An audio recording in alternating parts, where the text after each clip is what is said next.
আচ্ছা, কখনো ভেবে দেখেছেন কি শ্রীকৃষ্ণের বাঁশির ছিদ্রগুলো ঠিক কতটা লম্বা হলে এমন মন ভোলানো সুর বের হয়? এর পেছনে কি কোনো বৈজ্ঞানিক রহস্য লুকিয়ে আছে? নমস্কার বন্ধুরা, welcome back to our channel বঙ্গরঙ্গ।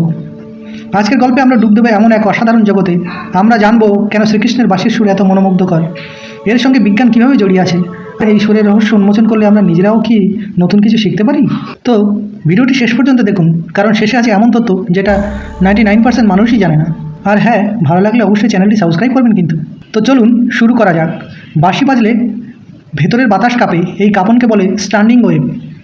বাঁশির ভেতরের বাতাস যত লম্বা পথে চলবে তত কম ফ্রিকোয়েন্সি তৈরি হবে, মানে গভীর সুর।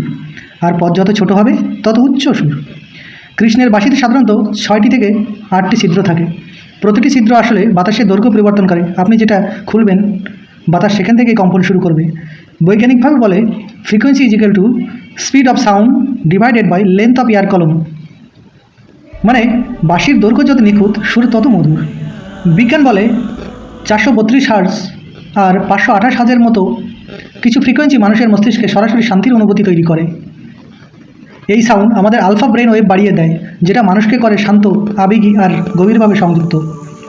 সম্ভবত কৃষ্ণের বাঁশির সুর ঠিক সেই ফ্রিকোয়েন্সিতেই ছিল, যেটা মানুষের হৃদয়ে নয় আত্মাকেও নাড়িয়ে দিত।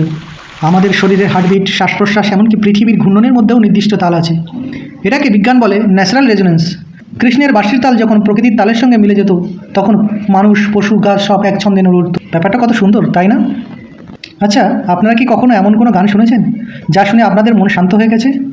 এবার আসি তালের কথায়। তাল মানে শুধু গানের ছন্দ নয়, এটা মহাজাগতিক শৃঙ্খলাও বটে। প্রতিটি গ্রহ নক্ষত্রের একটি নির্দিষ্ট ছন্দ আছে। কৃষ্ণের বাঁশির তালের সঙ্গে প্রকৃতি যেন সেই ছন্দে মিলেমিশে একাকার হয়ে যেত। ভাবুন তো একবার, এই সুর কি শুধু মানুষের জন্য ছিল, নাকি প্রকৃতির প্রতিটি কণা সেই সুরে সাড়া দিত? এখানে একটা জিনিস খেয়াল করার মতো, ওই ঐক্যতা মানে হারমোনি কেবল বাজনার মধ্যে সীমাবদ্ধ ছিল না, এটা ছিল সৃষ্টি জগতের সঙ্গে একাত্মতা।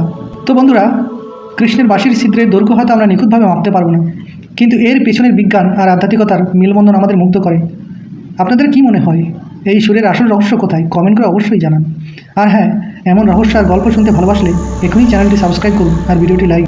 আজকের মতো এটুকুই, দেখা হবে।